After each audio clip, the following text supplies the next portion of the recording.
Everyone, మీకు ఒక కొత్త రెసిపీ చూపించబోతున్నానండి.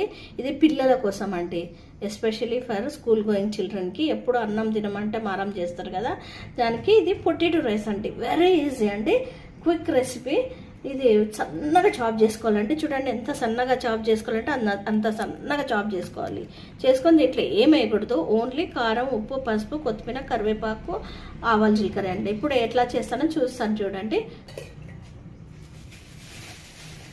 ఒక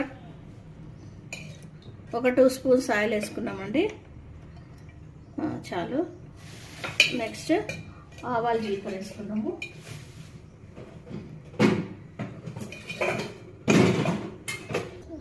ఇదండి మినపప్పు కొంచెం వేస్తున్నాను, జస్ట్ ఇట్లా కొంచెము జీలకర్ర అంతే. ఆవాలు ఉరికే లైట్గా, ఆవాలు ఎక్కువ అవసరం లేదు. జీలకర్ర అంటే టేస్ట్ ఇస్తుంది. ఇంకా దీనికి గరం మసాలా అవన్నీ యాడ్ చేయకూడదండి, పిల్లలు తినేది కదా. ఇదండి కరివేపాకు వేస్తున్నాను కొంచెం. పొటాటో వేసాను కదా, సన్నగా చాప్ చేసుకున్నాను. దాంట్లో కొంచెం పసుపు వేస్తున్నాను.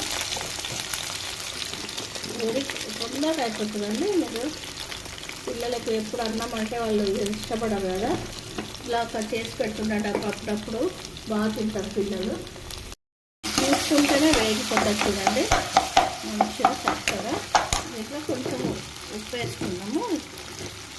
పిల్లలు పొటాటో అంటే ఇష్టపడతారు కదండి, పిల్లలకు పొటాటో అంటే ఇష్టపడతారు కదా. కర్రీ వాటన్నిటికన్నా ఫ్రై ఎక్కువ ఇష్టపడతారు. ఇట్లా చేయండి, మా పిల్లలు అసలు లంచ్ బాక్స్లో ఒక మొత్తం మిగిలించుకోకుండా మంచిగా తినేస్తారు. ఇంకా అల్లం వెల్లుల్లి ఏమవుతుంది ఇందులో, సింపుల్గా చేసి పెట్టాలి పిల్లలకి.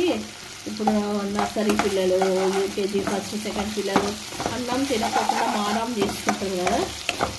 చూడండి చూసుకుంటూనే లేకపోతే, అంటే మనము ఉల్లిగడ్డల్ని ఎట్లా సన్నగా చాప్ చేసుకుంటామో అట్లా చేయాలి. ఇట్లా చూస్తూనే బాగా చక్కగా వేసుకోవాలి. ఇది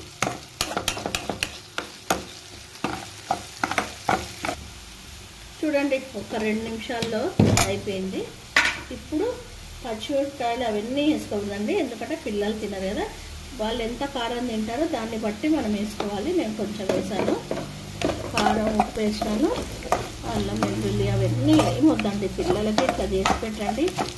ఊరికి ఇట్లా ఫ్రై మనం తిన్నా కూడా బాగుంటుంది, కానీ పిల్లలకి అప్పుడప్పుడు ఇట్లా న్యూ రెసిపీస్ చేసి పెడుతుంటే పిల్లలు మంచిగా తింటారండి. ఇప్పుడు అన్నం చేసి పెట్టుకున్నాం కదా, ఈ అన్నం ఇందులోకి వేసేసేయాలి.